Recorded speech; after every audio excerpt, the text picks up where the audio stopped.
Türkmenistanda gowy çekilen meýdanlarda taht we gögörüş suwuny tutmak, şeýle-de buğday ekilen meýdanlarda ösüş suwuny tutmak işleri dowam edýärkä, Mar welaýatynyň gallaçy we pagtaçy kärenneçileri ekirançylyk suwlarynyň ýeti-ýetmezçiligi bilen ýene ýüzbeýiz bolýarlar. Welaýatdaky kärenne ýerleriniň köpüsine suw barmaýar. Daýhanlar näme etjeklerini bilmeýärler.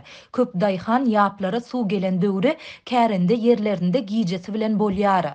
Kärende ýerlerine suw goýberlende suwun üstü ölüşük bolýar. Sebäbi ahire galan daýhanlaryň kärende ýerlerine suw ýetmeýär diýip Azatlyk radiosynyň Sebitdäki habarçysy aýtdy.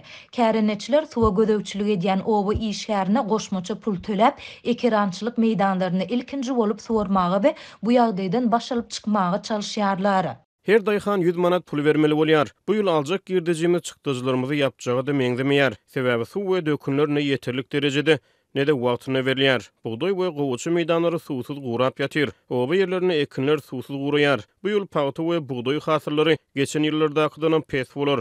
Dip marly kärenneçi anonimlik şertinde habarçymyza aýtdy. Käbir kärenneçi daýhanlar meseleni agyz suw bilen çözmäge çalyşýar. Olar ekinleri agyz suw bilen suwarýarlar. Ýöne bu çözgüt hem olaryň meselesini çözmeýär.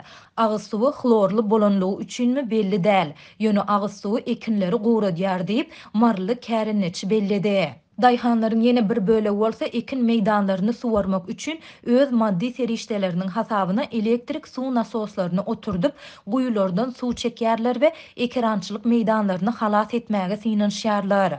Türkmenistanda döwlet tapşyrygyna girýän oba hojalyk ekinleri ýetişdirilende döwlet daýhanlaryň suw, dökün, tohum we tehnika üçünçülük meselelerini öz üstüne alýar.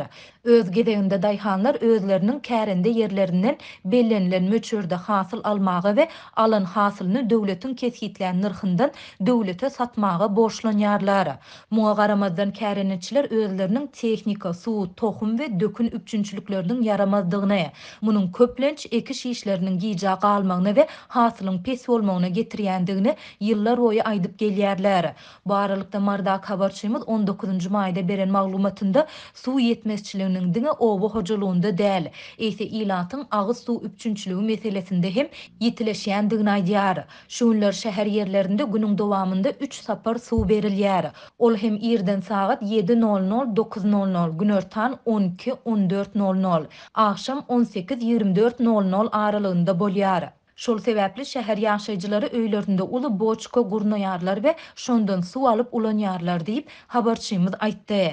Oba ýerlerinde bolsa suwuň hepdede 2 gün berilýän ýerleri hem bar. Käbir obalarda bolsa ýaşaýjylaryň öýlerine suwuň günaşy aktyrylýan günleri hem bolýar.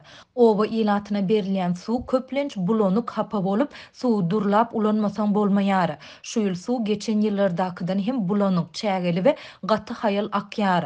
Oba ýaşaýjylary hovuz gurnap, suw şonda durlap, onuň suwundan peýdalanýarlar diýip habarçymyz bellidi.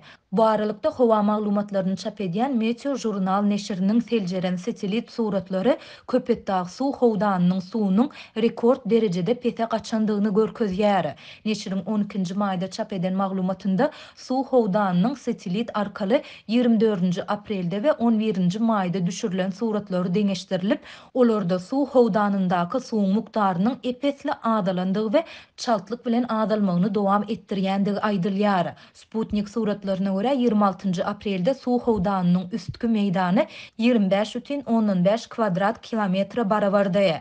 11-nji maýda onuň meýdany 21 kvadrat kilometre deň boldy. Bar ýogy 2 hepdäniň içinde bu meýdan takminan 18 göterim adaldy diýilip neşriň maglumatynda bellenilýär. Kärenneçiler we türkmenistanlaryň ençemesi şu ýyl ýurtda suw üçünçüligi bilen bagly meseleniň öňki ýyllara seredende hasta yaramazdygyny apreliň başyndan bäri aýdyp gelýärler.